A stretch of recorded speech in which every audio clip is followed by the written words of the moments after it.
Hello दोस्तों, कैसे हैं? मुझे उम्मीद है कि आप बिल्कुल अच्छे होंगे।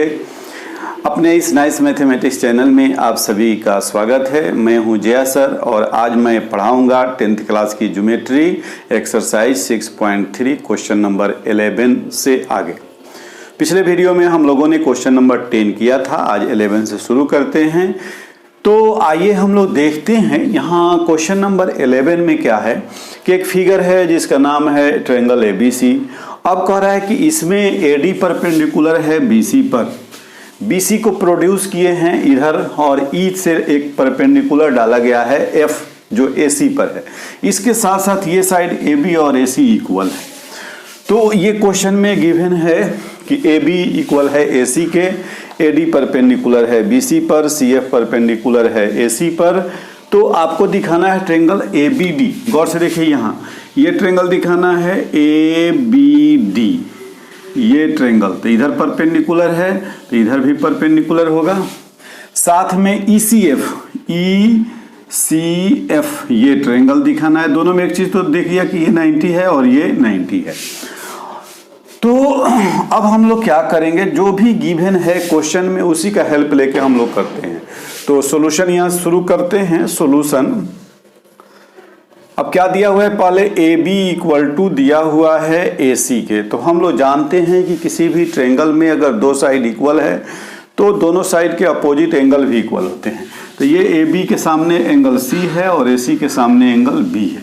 तो ये हमारा हो जाएगा angle ABC equal angle ACB। इसका नाम दे दीजिए 1।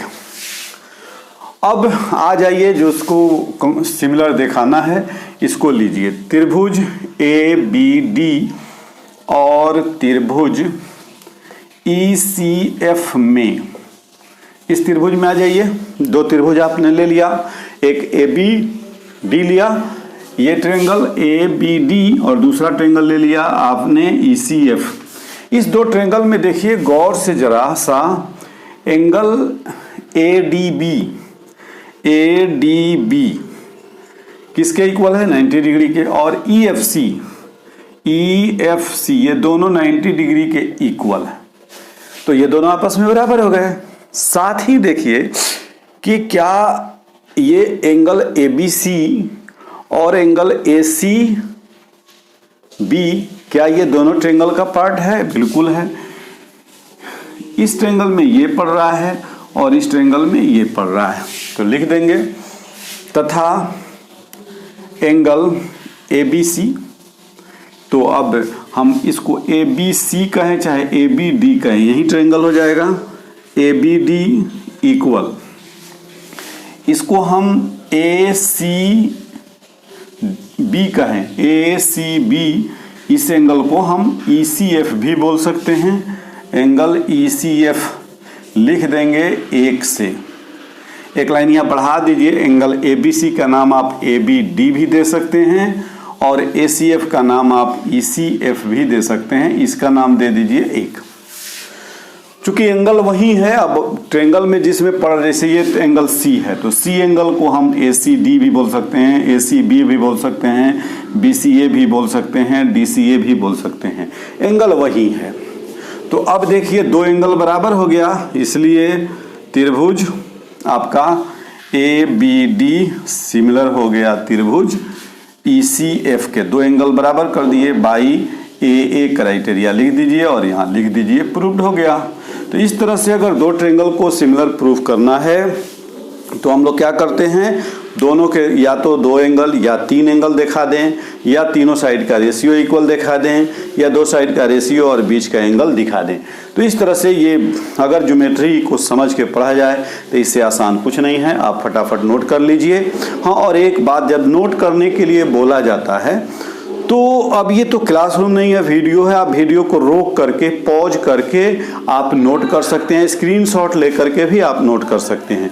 ये नहीं कि जहाँ सर हटे और बोर्ड गायब हो गया, नहीं, उतना आपको टाइमिंग दे दिया जाता है जितना देर में आप उसको पॉज कर सकते हैं या स्क्रीनशॉट ले सकते हैं।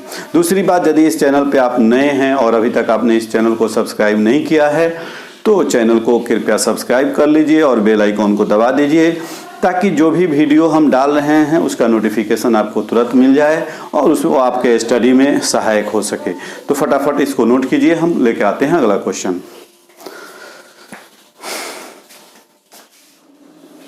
हाँ तो बच्चों, अगला क्वेश्चन है क्वेश्चन नंबर 12। इसमें दो त्रिभुज है, आपके सामने दिखाई दे रहा है दो त्रिभुज। एक त्रिभुज का नाम है ABC, दूसरे त्रिभुज का नाम है PQR। अब इसमें दिया यह है कि इसका एक साइड AB PQ का, BC और QR का तथा AD माध्यिका है, ये दिया हुआ है, और PM भी माध्यिका है। इस तीनों का अनुपात बराबर है, तो आपको सिद्ध करना है कि ट्रायंगल ABC और PQR दोनों समरूप होंगे। देखिए क्या क्या इंफॉर्मेशन दिया है।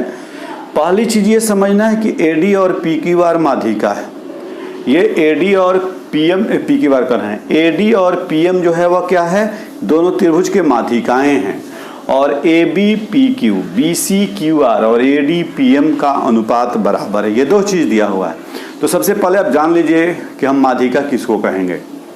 हम माध्यिका कहते हैं किसी त्रिभुज के एक शीर्ष से उसके सामने वाली भुजा के मध्य बिंदु को मिलाने वाली रेखा को हम माध्यिका कहते हैं। तो त्रिभुज में 3 शीर्ष है, तो 3 माध्यिका होगी। माध्यिका एक आपको वहां भी पढ़ना था सांख्यिकी में, एक माध्यिका पढ़ना है आपको यहाँ ज्यामिति में। सांख्यिकी की माध्यिका अलग है, ज्यामिति की माध्यिका अलग है। ज्यामिति की जो माध्यिका है, ये माध्यिका त्रिभुज में होती है। एक त्रिभुज में 3 शीर्ष होते हैं, 3 भुजाएं होती है, माध्यिका भी 3 होती है। एक बार इसको समझ लीजिए। जैसे ये मान लीजिए कोई ट्रायंगल है, इसका नाम है ABC। तो अगर A शीर्ष लेते हैं तो इसके सामने BC भुजा है, इसका कहीं ना कहीं मध्य बिंदु होगा। इस मध्य बिंदु को अगर A से हम जोड़ दें तो ये माध्यिका हो गई। दूसरा एक शीर्ष मान लीजिए हम B लेते हैं, इसके सामने की भुजा AC है। AC के मध्य बिंदु को अगर हम B से जोड़ देते हैं तो एक माध्यिका ये हो गई। C एक शीर्ष है और एक तीसरी भुजा बच रही है AB, इसके मध्य बिंदु से हम C को जोड़ देते हैं तो एक माध्यिका हो गई ये। तो त्रिभुज में 3 माध्यिकाएं होती हैं। और एक चीज और जान लीजिए, 9th क्लास में आप पढ़े होंगे कि ये तीनों माध्यिकाएं एक बिंदु से होकर जाती है, यानी तीनों माध्यिका एक बिंदु पर मिलती है, जिसको त्रिभुज का केंद्रक या सेंट्रोइड बोलते हैं। तो ये चीज तो अभी हम लोग नहीं पढ़ रहे हैं, 9th में पढ़े होंगे आप, फिर भी जरूरत है, इसको आप समझ लिए। माध्यिका क्या हो गया, केंद्रक क्या हो गया। अब यहाँ ये समझना है कि AD और PM माध्यिका है, इसका मतलब ये D जो है BC का मध्य बिंदु है, ये M जो है वह QR का मध्य बिंदु है। ये दो चीज दिमाग में रखना है। तो सॉल्यूशन में हम लोग क्या लिखेंगे कि चूंकि AD तथा PM क्रमशः त्रिभुज ABC और त्रिभुज PQR की माध्यिकाएं हैं, इसलिए BC का मध्य बिंदु D है और QR का मध्य बिंदु M है। इसका मतलब ये हो गया, इसलिए D BC का मध्य बिंदु तथा M QR का मध्य बिंदु है। ये भी दिमाग में रखना है, इसका यूज हम लोग करेंगे। तो मध्य बिंदु है, इसका मतलब क्या हो गया, BD बराबर हाफ BC। ये मध्य बिंदु है तो ये पूरे का आधा होगा, या ये लेंगे तो पूरे का आधा होगा। तथा QM जो होगा वह किसका आधा होगा, QR का आधा होगा। इसका नाम 1 रख के, इसका नाम क्या दे दिए, 1 दे दिए। अब गौर कीजिए कि ये जो दिया हुआ है रिलेशन, इसका हम क्या इस्तेमाल कर सकते हैं। तो लिखेंगे चूंकि AB बटा PQ बराबर BC बटा QR बराबर AD बटा PM। इसी रिलेशन से हम समीकरण 1 का इस्तेमाल करके इसको समरूप दिखा सकते हैं। देखिए अब ये क्या हो जाएगा, AB बटा PQ रहने दीजिए, ये BC QR, तो ऊपर नीचे इसमें हाफ से गुना कर दीजिए, हाफ BC बटा हाफ QR। AD PM रहने दीजिए, कोई दिक्कत नहीं है, AD बटा PM। ये तो दिया ही हुआ है, क्वेश्चन में है। अब जरा गौर कीजिए कि आपने जो समीकरण 1 नाम दिया उसमें हाफ BC किसके बराबर है, BD के बराबर है। तो इसके लिए आप BD लिख दीजिए।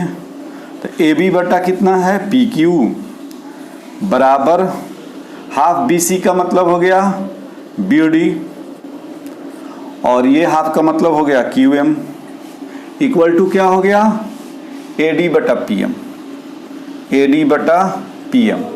अब ये गौर कीजिए कि ये तीनों भुजाएं कहाँ हैं।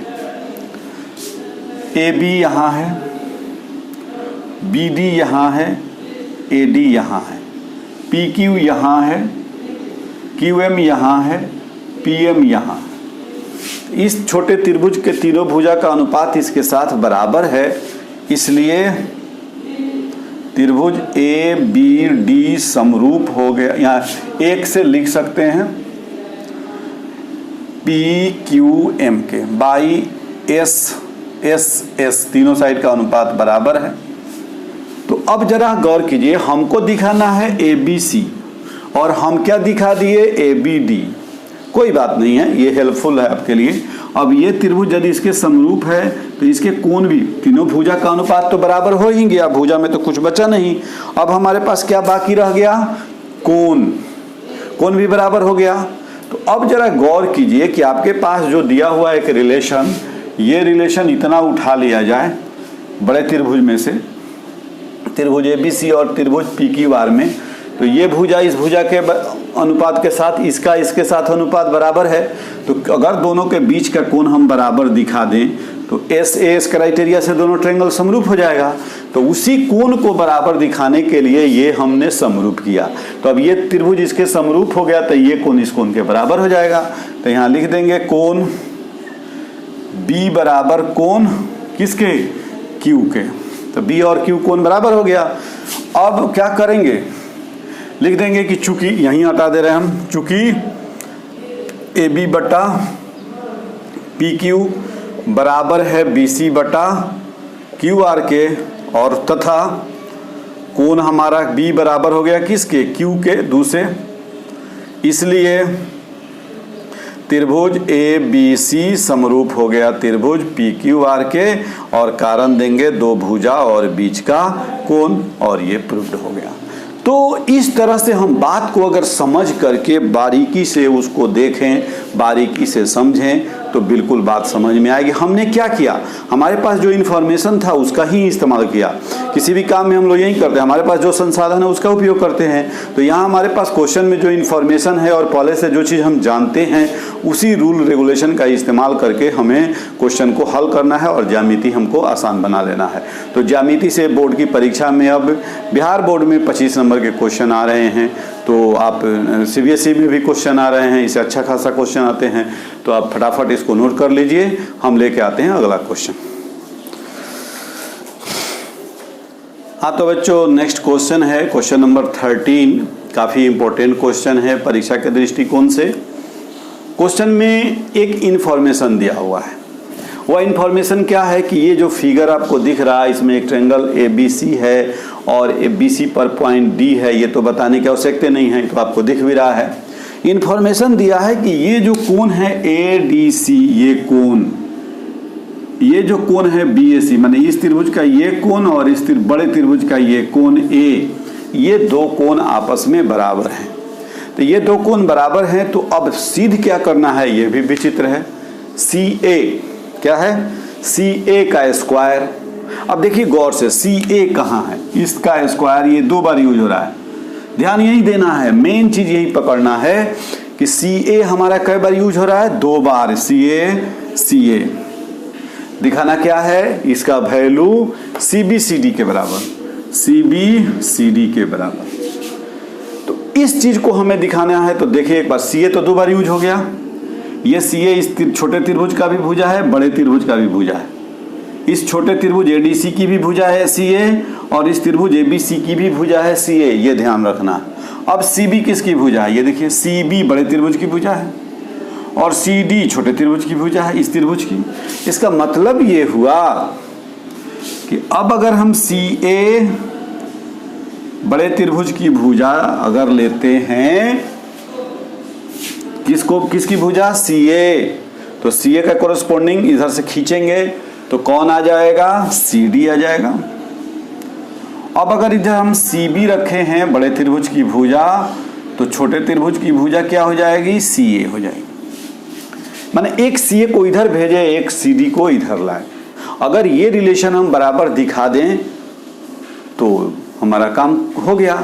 तो अब हम क्या देखें कि इस छोटे त्रिभुज और बड़े त्रिभुज की भुजाओं का अनुपात बराबर दिखाना है। तो भुजाओं का अनुपात कब बराबर होता है? जब त्रिभुज समरूप होते हैं। तो इसका मतलब हो गया कि हमें ये त्रिभुज और बड़ा त्रिभुज समरूप दिखाना है। तो ये तो और आसान है। ये कोण सी जो है दोनों त्रिभुज की उभयनिष्ठ कोण है, और कोण डी छोटे त्रिभुज का और कोण ए बड़े त्रिभुज का बराबर है। तो दोनों त्रिभुज के दो कोण बराबर हो गए तो दोनों त्रिभुज समरूप हो गया। आइए इसको लिख देते हैं। तो क्या लिखेंगे? अब गौर कीजिए कि जो हमारा त्रिभुज है ए बी सी, सॉल्यूशन यहां से लिखते हैं। गौर कीजिए, त्रिभुज ए बी सी और ए बी सी का कोरेस्पोंडिंग कौन होगा ये ध्यान रखना है। ए बड़े कोण बड़े त्रिभुज का हम लिए हैं ए बी सी। ए से शुरू कर रहे हैं। किससे शुरू कर रहे हैं? ए से। कोण ए और खत्म किस पर कर रहे हैं? सी पर। तो ए से हम शुरू कर रहे हैं, तो ए कोण इस त्रिभुज के किस कोण के बराबर है? डी के। तो हम डी से शुरू करेंगे और खत्म किस पर करेंगे? सी पर। तो डी ए सी लेंगे। क्या लेंगे? D A C. मेन चीज यही है कि कोरेस्पोंडिंग साइड या कोरेस्पोंडिंग एंगल कौन किसका है ये ध्यान रखना है। सी चूंकि उभयनिष्ठ है तो दोनों में सी आ गया लास्ट में। ए डी के बराबर है। ए से एक को शुरू किए हैं तो दूसरे को डी से शुरू करेंगे, बीच में जो बचेगा ऊपर जाएगा। तो अब इस दोनों त्रिभुज में क्या दिया हुआ है? बड़े त्रिभुज की कोण बी ए सी यहाँ किसके बराबर है? कोण ए डी सी के दिया हुआ है। दिया हुआ है, अलग से कुछ नहीं लिखना है। और कोण सी बड़े का हो चाहे छोटे का हो उभयनिष्ठ है। तो ये जो है दोनों में उभयनिष्ठ है, इसलिए त्रिभुज ए बी सी समरूप हो गया त्रिभुज डी ए सी के बाई ए ए क्राइटेरिया से। अब यदि ये दोनों त्रिभुज समरूप हो गया तो अब दोनों त्रिभुज के भुजाओं का अनुपात बराबर होगा। इसलिए इसका हम ले रहे हैं सी ए, तो इसका ले लेंगे क्या? C D. C A third और फर्स्ट, तो सी डी थर्ड और फर्स्ट बटा, अब लेते हैं बी सी चाहिए उसमें, बी सी चाहे सी बी वही बात हुआ, सी बी। तो इधर क्या हो जाएगा? C B. तो इधर हो जाएगा सी ए। यहां क्या लिए? लास्ट दो सी बी, तो इधर लेंगे सी ए। जब ये दोनों त्रिभुज समरूप है तो दोनों के भुजा का अनुपात बराबर होगा। इसका मतलब क्या हो गया? आप क्रॉस मल्टीप्लिकेशन करेंगे तो सी ए गुना सी ए यानी सी ए स्क्वायर और सी बी गुना सी डी प्रूव्ड हो गया। तो इस तरह से आप काम करेंगे, ज्योमेट्री बिल्कुल आसान हो जाएगा। जीवन में कभी ज्योमेट्री आप नहीं भूलेंगे। तो फटाफट इसको आप नोट कर लीजिए। हम लेके आते हैं कुछ और बचे हुए क्वेश्चन। हाँ तो बच्चों, क्वेश्चन नंबर 14 जो है वह क्वेश्चन नंबर 12 के जैसा ही है, थोड़ा सा दोनों में अंतर है। आइए इस पर विचार करते हैं। यहाँ दो त्रिभुज है, यहाँ भी ए बी सी और P Q R. Question number 12 में क्या था कि ये भुजा ए बी और पी क्यू, बी सी और क्यू आर तथा ये ए डी और पी आर, इनका अनुपात बराबर था।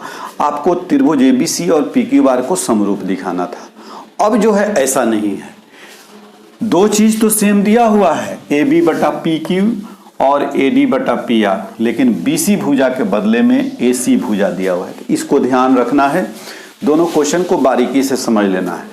पिछले क्वेश्चन 12 में बी सी था और क्यू आर था, यानी कि दोनों इधर के थे और ये था माध्यिका।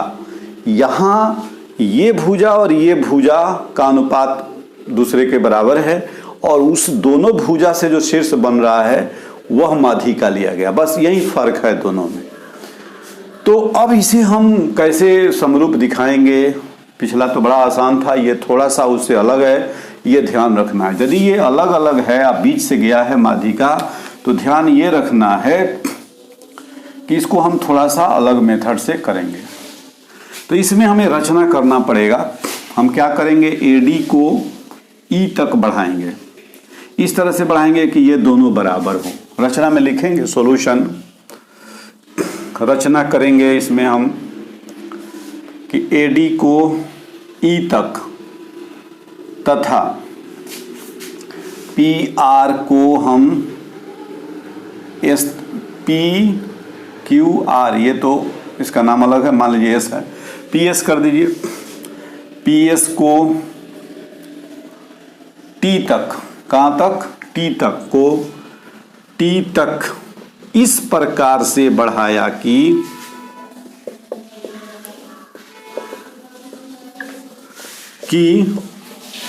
AD बराबर DE तथा PS बराबर ST, ये ध्यान रखना है। यानी इसके बराबर हम इसको बढ़ाए, इसके बराबर इसको बढ़ाए, एकदम बराबर। उसके बाद हम इसको इससे मिलाए, इसको इससे मिलाए, ये ध्यान रखना है। फिर उसको लिखेंगे, EC तथा TR को मिलाया, जो जो काम किए वो सब लिखना है, समझते हुए काम करना है और लिखना है। अब हम इसको प्रमाण देंगे, अब इसको सिद्ध करेंगे। अब जरा सा गौर कीजिए कि AD हमारा क्या है, माध्यिका है, तो BD और DC बराबर होगा। उसी तरह से PS माध्यिका है तो QS और SR बराबर होगा, ये तो अंडरस्टूड है। अब ये करने के बाद हम इस त्रिभुज को इस त्रिभुज के बराबर दिखाएंगे सर्वांग सम। आइए लिखते हैं, त्रिभुज ABD और त्रिभुज ECD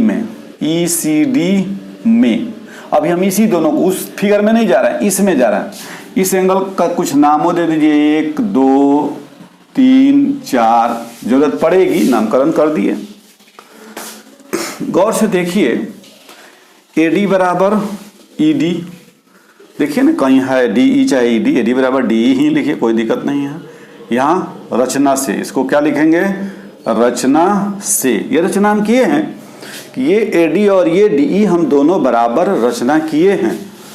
BD बराबर DC है, क्यों कि ये AD जो है वह क्या है, माध्यिका है, तो इसको भी लिखेंगे BD बराबर DC लिख देंगे, चूंकि AD माध्यिका है, ये तो हम लोग जानते ही हैं माध्यिका है। अब जरा गौर कीजिए कि ये भुजा इसके बराबर, ये भुजा इसके बराबर, ये बीच का कोण भी बराबर है, शीर्षाभिमुख कोण, कोण ADB बराबर कोण EDC, वर्टिकली अपोजिट एंगल, शीर्षाभिमुख कोण है, इसलिए यहां हट जाएगा। इसलिए त्रिभुज ABD सर्वांग सम हो गया। तो भुजा बराबर, बीच का कोण बराबर, तो त्रिभुज सर्वांग सम हुआ। सर्वांग सम त्रिभुज तो ऑलरेडी समरूप होता ही है। तो ABD तो क्या लेंगे, ECD, कारण दे देंगे दो भुजा बीच का कोण। अब जरा गौर कीजिए कि दो त्रिभुज सर्वांगसम हो जाएं तो उनके कोरेस्पॉन्डिंग पार्ट्स बराबर होते हैं, इसलिए AB बराबर क्या हो जाएगा, AB बराबर EC, इसलिए AB बराबर EC बाई CP/CT, इसका नाम दे दीजिए 1। जो कंस्ट्रक्शन इसमें किए हैं वही कंस्ट्रक्शन इसमें भी किए हैं। तो जो मेथड से ये इसके कॉन्ग्रुएंस हो गया, उसी मेथड से ये इसके कॉन्ग्रुएंस होगा, सर्वांगसम होगा। तो लिखेंगे इसी प्रकार से त्रिभुज PQS सर्वांगसम होगा किसके, त्रिभुज TRS के, इसलिए PQ बराबर TR, इसका भी नाम दे दीजिए 2। तो अब हमने इसको इसके बराबर दिखा दिया, इसको इसके बराबर दिखा दिया, जो इंफॉर्मेशन मेरे पास था उसका हेल्प लेकर। यहां तक तो कोई दिक्कत नहीं होनी चाहिए, इसको फटाफट नोट कर लीजिए, हम आगे बताते हैं। तो हमने क्या देखा कि ये भुजा इसके बराबर, ये भुजा इसके बराबर। अब जो दिया हुआ इंफॉर्मेशन है जरा उसका यूज करें हम लोग। दिया हुआ है कि ए बी बटा पी क्यू बराबर ए सी बटा पी आर बराबर ए डी बटा पी एस, यही ना बराबर दिया हुआ है। ये भुजा इसके साथ, ये भुजा इसके साथ और ये माध्यिका। अब जरा सा इसको हम और आगे बढ़ाएं, ए बी किसके बराबर दिखाए हैं, ई सी के, तो क्या हो जाएगा ई सी बटा पी क्यू, और पी क्यू किसके बराबर दिखाए हैं उसका भी यूज कीजिए टी आर के, ई सी बटा टी आर बराबर है ए सी बटा पी आर। ए डी का दुगुना कर दें तो क्या ए सी हो जाए, ए ही हो जाएगा, तो 2 से गुना कर दीजिए, 2 ए डी बटा 2, ऊपर नीचे क्या किए 2 से गुना कर दिए। अब जरा सा और आगे बढ़िए, खेल देखिए बदल रहा है। ई सी बटा टी आर बराबर ए सी बटा पी आर बराबर क्या होगा, अब देखिए हमने कंस्ट्रक्शन में क्या लिया है, ए डी बराबर डी ई, तो इसका दुगुना मतलब दोनों बराबर है तो पूरा, तो ए ई बटा क्या हो जाएगा पी एस का दुगुना पी टी। अब गौर कीजिए कि ये रेशियो हमें क्या दे रहा है, ये रेशियो हमसे क्या मांग रहा है, ये रेशियो हमको से क्या कह रहा है। ई सी ये भुजा का इसके साथ, ए सी इस भुजा का इसके साथ और इस भुजा का इसके साथ, यानी ये ऐसे तीनों भुजा ये इसके अनुपात के बराबर हो गया। इसका मतलब क्या हो गया, ये त्रिभुज इसके समरूप हो गया। तो लिखेंगे इसलिए त्रिभुज ए ई सी समरूप हो गया किसके, पी टी आर के किस क्राइटेरिया से, तीनों भुजा वाले क्राइटेरिया से, एस एस एस क्राइटेरिया से। तो अब जरा गौर कीजिए कि ये ट्रायंगल इसके समरूप हो गया, तो क्या कोण दू बराबर हो गया 4 के, तो लिखेंगे इसलिए कोण दू बराबर हो गया कोण किसके, 4 के। अब जरा सा गौर कीजिए कि हमने कंस्ट्रक्शन इधर किया तो कोण दू बराबर हुआ 4 के, और यही कंस्ट्रक्शन यदि हम इधर करते, इसको ना मिला के इसको मिलाते, तो ये त्रिभुज इसके समरूप होता, तो कोण 1 बराबर होता 3 के। तो इससे क्या निकला कि जब 2 बराबर 4 है, इसी प्रकार 1 बराबर किसके हो जाएगा, 3 के। दोनों को जोड़ दीजिए, जोड़ने पर कोण 1 जोड़ कोण 2 बराबर कोण 3 जोड़ कोण 4, तो 1 और 2 बराबर कोण ए, 1 और 2 बराबर कोण ए, और 3 और 4 जो ये तो आप नोट कर लिए हैं, इसलिए इस जगह को खाली करते हैं। तो क्या हो गया, 1 जोड़ 2 किसके बराबर, कोण ए के, और 3 जोड़ 4 किसके बराबर, कोण पी के। अब देखिए गौर कीजिए जरा सा, बस ये भुजा और ये भुजा, ये भुजा और ये भुजा अनुपात बराबर दिया हुआ है। अब बीच का कोण हमने बराबर दिखा दिया, तो दोनों त्रिभुज समरूप हो गया। तो लिखेंगे इसलिए त्रिभुज, अच्छा इस तथा यहां लिख दीजिए, तथा दिया हुआ है, एक बार और लिख लीजिए याद आ जाएगा, ए बी बटा पी क्यू बराबर ए सी बटा पी आर, इसलिए त्रिभुज ए बी सी समरूप हो गया त्रिभुज पी क्यू आर के। कारण क्या है, यहाँ 2 भुजा का अनुपात और बीच का कोण। बस आप बने रहिए नाइस मैथमेटिक्स चैनल पे, बिल्कुल ज्यामिति ही नहीं पूरा गणित आपके लिए बिल्कुल आसान हो जाएगा, देखते रहिए। और यदि आप इस चैनल पे नए हैं तो सोचना नहीं है, लाल रंग का जो सब्सक्राइब बटन है उसको टच कर देना है, और जैसे ही आप टच करेंगे वो काला रंग का हो जाएगा और बगल में घंटी आ जाएगी, उस घंटी को टच कर देना है ताकि वीडियो जब भी डाला जाए तुरंत उसका नोटिफिकेशन आपको मिल जाए। और लाइक भी कीजिए, शेयर कीजिए दोस्तों में, सबको पढ़िए पढ़ाइए, और कमेंट में बताइए वीडियो आपको कैसा लग रहा है। तो जल्दी से इसको फटाफट नोट कीजिए, अभी 2 क्वेश्चन इस एक्सरसाइज में है, 15 और 16, उसको भी आज हम लोग खत्म करेंगे, तो फटाफट उतारिए। हाँ तो बच्चों अगला क्वेश्चन है क्वेश्चन नंबर 15। ये धरती है, यहाँ पर एक सपोज कीजिए ऊर्ध्वाधर स्तंभ है, उसकी ऊंचाई 6 मीटर है, इसकी छाया बन रही है, ऐसे सूरज की किरण अगर आती है तो ये 4 मीटर छाया बन रही है। इसका नाम दे दीजिए ए बी, छाया की BC, कह रहा है कि उसी समय एक मीनार की छाया जो बन रही है, मान लीजिए मीनार यहाँ है तो सूरज की किरण उसी डायरेक्शन में आएगा, उसी समय कह रहा है तो इधर सूरज होगा कहीं, इसका नाम, इसकी जो छाया है वह ये हो जाएगा और ये है कितना 28 मीटर। तो हम लोगों को इस मीनार की ऊंचाई ज्ञात करनी है। तो जरा गौर से देखिए कि ये जब ऐसा एक त्रिभुज बनेगा, ये लंब होगा, ये भी लंब होगा, चूंकि दोनों ऊर्ध्वाधर खड़ी है तो ये भी लंब होगा, ये भी लंब, दोनों का कोण 90 डिग्री हो जाएगा और ये कोण दोनों में क्या हो जाएगा, उभयनिष्ठ हो जाएगा।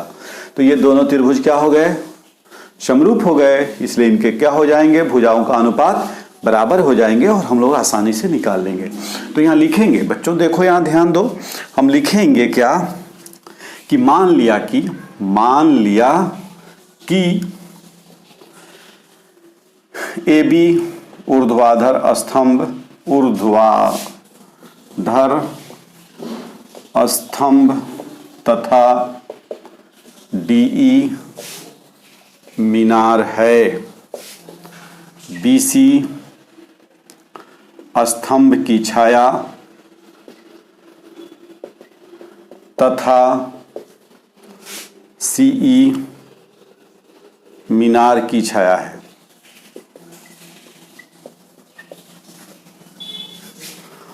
अब यहाँ AB बराबर है 6 मीटर, BC बराबर है 4 मीटर, CE बराबर है 28 मीटर। ये सारे इंफॉर्मेशन हम लोगों ने कलेक्ट कर लिया जो भी क्वेश्चन में दिया हुआ है। अब हम क्या लिखेंगे, चूंकि त्रिभुज ABC और त्रिभुज DEC में AB कोण ABC बराबर कोण DEC 90 डिग्री, कोण C बराबर कोण C उभयनिष्ठ, इसलिए त्रिभुज ABC समरूप हो जाएगा त्रिभुज DEC के बाई AA क्राइटेरिया से। अब जब ये दोनों त्रिभुज समरूप हो गया तो क्या हो जाएगा, इसलिए AB बटा DE, चाहे बड़े वाले त्रिभुज कर लीजिए, DE बटा AB, ये DE बटा AB बराबर BC बटा CE। अब यहाँ आ जाइए, DE नहीं मालूम है, DE तो निकालना ही है, ये है 6। अब CE जो है वह कितना है, BC, ये उल्टा लिख दिया हम लोग, D बड़े त्रिभुज का लिए तो CE बड़े त्रिभुज का ऊपर लेना होगा। ये सब चीज ध्यान रखना, जैसे D लिए बड़े त्रिभुज की भुजा तो नीचे भी लेंगे छोटे त्रिभुज की भुजा, तो इसका कोरेस्पोंडिंग साइड AB है तो AB ले लिए। अब फिर हम ऊपर बड़े त्रिभुज की भुजा लेंगे CE, तो छोटे त्रिभुज का हो जाएगा BC। तो अब ये हो गया D बटा 6, तो ये हो जाएगा 28 बटे 4, ये कटेगा 4 सते 28, तो DE बराबर 6 उधर जाए गुना हो जाएगा, 6 सते 42 मीटर। तो लिख देंगे, इसलिए मीनार की ऊंचाई बराबर 42 मीटर। अंग्रेजी में लिखना है तो एम, हिंदी में लिखना है तो मी, ये आपका आंसर हो गया। तो इस तरह से हर चीज़ों को बारीकी से समझते हुए आप अच्छे से काम कीजिए, ज्यामिति एकदम फूंक देंगे तो आप उड़ जाएगा। तो फटाफट इसको नोट कीजिए, हम लेके आते हैं अगला क्वेश्चन। जो क्वेश्चन नंबर 16 है और ये इस एक्सरसाइज 6.3 का अंतिम क्वेश्चन है। यहाँ क्वेश्चन या बाकी में भी क्वेश्चन हम पूरा नहीं लिखते हैं, क्वेश्चन आप बुक से देख लेंगे। वैसे जितना इन्फॉर्मेशन क्वेश्चन को सोल्व करने के लिए चाहिए बस उतना ही यहाँ लिखा हुआ है। यहाँ ABC एक ट्रायंगल है, एक ट्रायंगल PQR है। ABC की माध्यिका AD है और PQR की माध्यिका PM है। माध्यिका तो आपको समझा दिए हैं। इसके साथ साथ क्या दिया है कि ये त्रिभुज जो ABC है और PQR है, ये दोनों एक दूसरे के समरूप है। क्या है? दोनों एक दूसरे के समरूप है। तो आपको सिद्ध क्या करना है, ये चीज आपको इक्वल दिखाना है, यानी AB बट्टा PQ बराबर दिखाना है AD बट्टा PM, यानी आपको इस त्रिभुज के समरूप दिखाना है, बस ये ध्यान रखिए। तो सॉल्यूशन में लिखेंगे कि चूंकि पहला ही ये इंफॉर्मेशन है तो इसको लिखिए। आंसर आपका यहाँ शुरू हो रहा है, ये तो क्वेश्चन के लिए दिए हुए हैं। त्रिभुज ABC समरूप है त्रिभुज PQR के। ये जो दोनों समरूप है तो इससे हमको जो जो इंफॉर्मेशन मिलेगा उसको लिख लेंगे। कोण B बराबर है किसके? कोण Q के। अब सवाल है कि हमने B और Q क्यों लिया? B और Q इसलिए लिया कि हमको इसका भुजा का अनुपात इसके भुजा का अनुपात के बराबर दिखाना है। इसका मतलब हुआ कि इसको इसके समरूप दिखाना है, और यह इसके समरूप तभी होगा जब इसके हम अंगों को बराबर दिखाएं। तो हम इसका एक अंग B ले लिए, इसका एक कोण Q ले लिए, दोनों को बराबर दिखा दिए। ये त्रिभुज के, बड़े त्रिभुज के भी कोण हैं इसलिए ये बराबर हैं। अब साथ में देखिए, चूंकि ये त्रिभुज यहाँ इसलिए लिखिए तथा लिखिए AB बट्टा क्या हो जाएगा? PQ बराबर BC बट्टा क्या हो जाएगा? QR बराबर होगा। क्यों बराबर होगा? क्योंकि ये बड़ा त्रिभुज इस बड़े त्रिभुज के समरूप है, इसलिए इसके भुजा का अनुपात इसके भुजा के अनुपात के बराबर, इसका कोण इस कोण के बराबर। तो अब हमें इस दो त्रिभुज को समरूप दिखाने के लिए जिसकी जिसकी आवश्यकता पड़ेगी उसको हम लेंगे।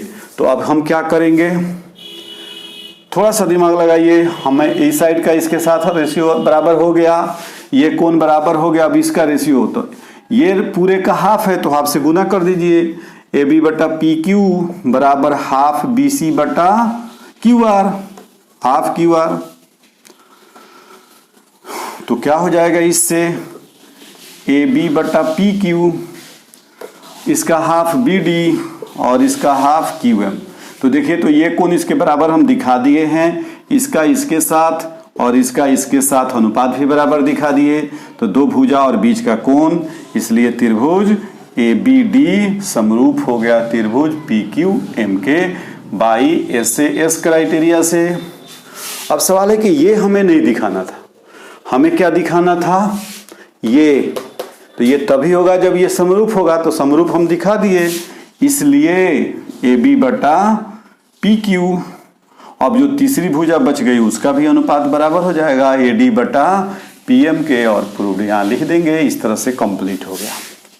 चूंकि ये त्रिभुज इसके समरूप हो गया, इसलिए अब जो तीसरे भुजा का अनुपात बाकी है वह भी क्या हो जाएगा? बराबर हो जाएगा।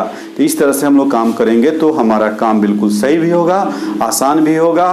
और यदि आप नए हैं इस चैनल पे तो आप सब्सक्राइब कर दीजिए, चैनल को लाइक कीजिए और अपने दोस्तों में शेयर कीजिए। कमेंट करके बताइए कि नाइस मैथमेटिक्स चैनल से आपकी पढ़ाई कैसी हो रही है।